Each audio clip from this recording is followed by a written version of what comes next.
This is PenDust Radio. Short stories, riveting fiction, and wildly creative nonfiction. Definitely not the same old story. The Peacock is a modern-day detective story about a podcast producer who goes to San Diego investigating a military conspiracy, but he's also coming to terms with the person he has become, and he's reconnecting with an old flame.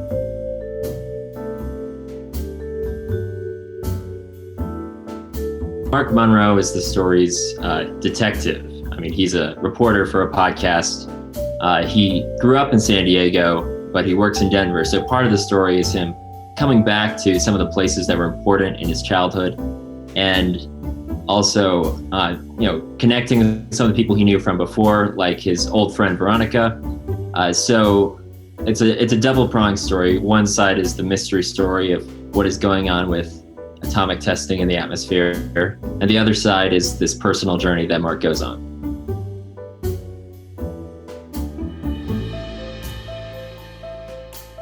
Like Mark, I am also a journalist, and I've worked in reporting.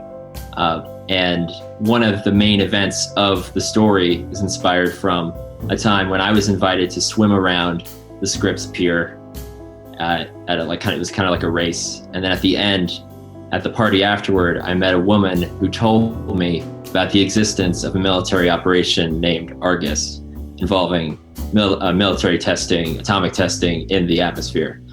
So that was a really weird event. And I was like, I really want to build a story around this. And that's kind of where the Peacock got started.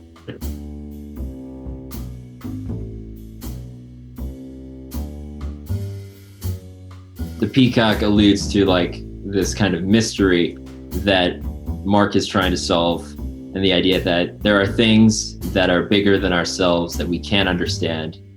Some of these things are time and aging and growing up, but the other aspect is that there are also things outside our control, like blowing up nuclear weapons in the atmosphere.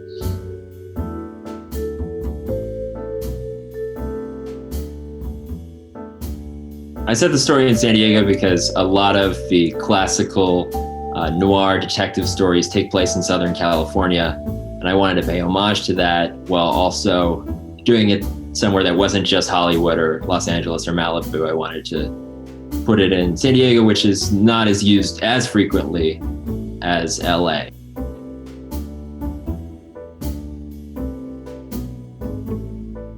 The thing I liked most about this story was kind of updating the hard-boiled detective archetype for the 21st century.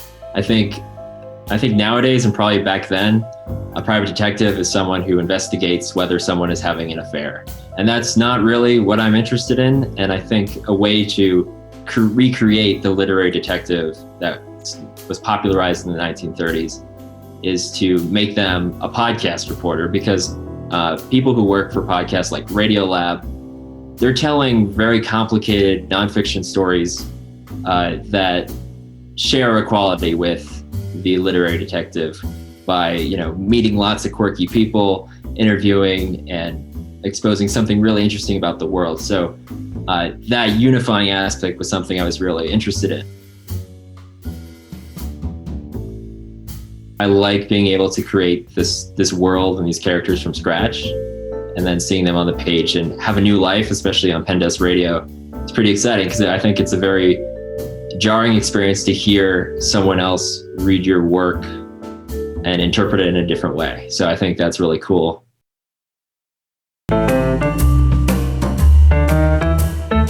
PenDust Radio. Definitely not the same old story. Please visit us at pendustradio.com.